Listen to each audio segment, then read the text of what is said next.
In July 2023, Waves asked if I would like to join their plugin affiliate program. I said no. And if you're a mixer or producer, you probably wonder if the Waves subscription is worth it. If you've been searching around, you've definitely seen those who are critical of Waves and their subscription model and say it's not worth it, as well as affiliate creators that are enjoying it or have some sort of bias because they get kickbacks when their viewers purchase through their affiliate links. In March 2023, Waves got backlash when they discontinued perpetual licenses. They overturned that decision on March the 29th. Now, myself as a creative, I want the freedom to be able to help others, and an affiliateship can sometimes do that. But I also want to be critical of current affairs in our industry. And when you join an affiliate program, you can't have your cake and eat it too. I've worked with companies before, but I only ever make content if I use their plugins in sessions. And I get no financial kickbacks. They share with me an NFR license, I check it out. Most NFR licenses I check out, I don't use, they never get a video made about them.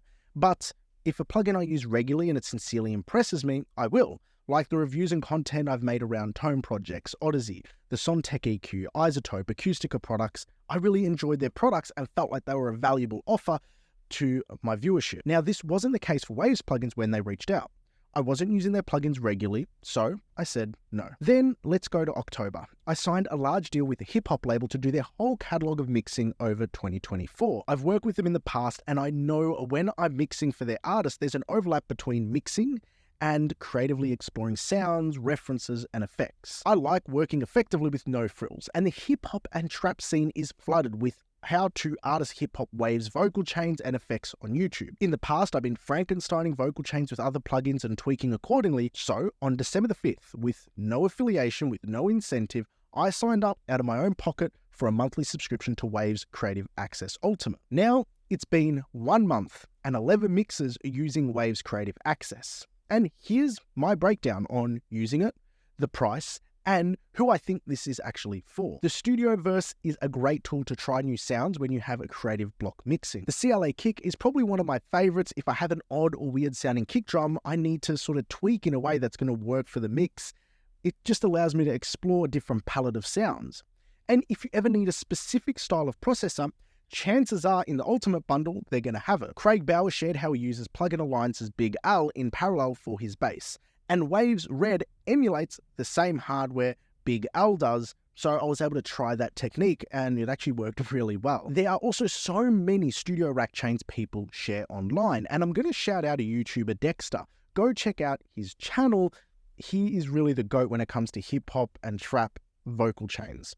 Now, here are the cons. I don't use the plugins for mastering, nor do I think the best current innovations in DSP for mastering are happening over at Waves. If you're using a few instances of Waves Studio Rack, it's now even a bigger pain to go through and turn off all the analog noise. And having a huge library of all these plugins has slowed my Pro Tools startup time by about 10 to 15 seconds, which is annoying. I know that's a bit petty, but it's annoying. Some of the plugins feel like clones in a different skin, and some of the plugins are a bit clunky, and probably 80% of them I would never use. Let's talk about the price now.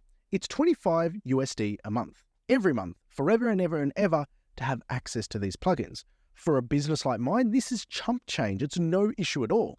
But for an individual with all the other expenses of life who aren't running a profitable business, it's a hobby, it can be stressful to add another subscription to your monthly bills. Also, a subscription that your creative efforts are intertwined with. If you stop paying the subscription, those plugins stop working. So, who is this for? Ask yourself, do you need this massive library? Maybe you do, maybe not.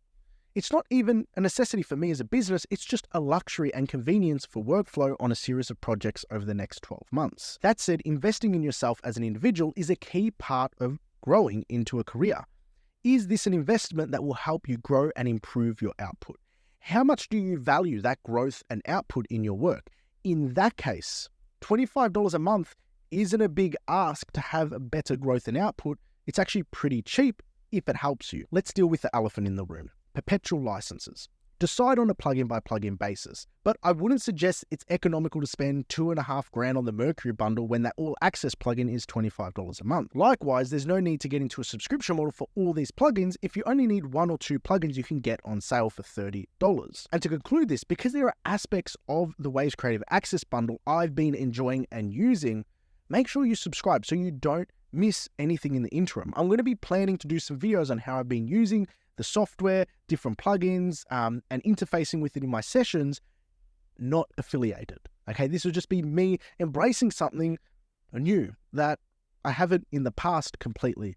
So until next time, take care.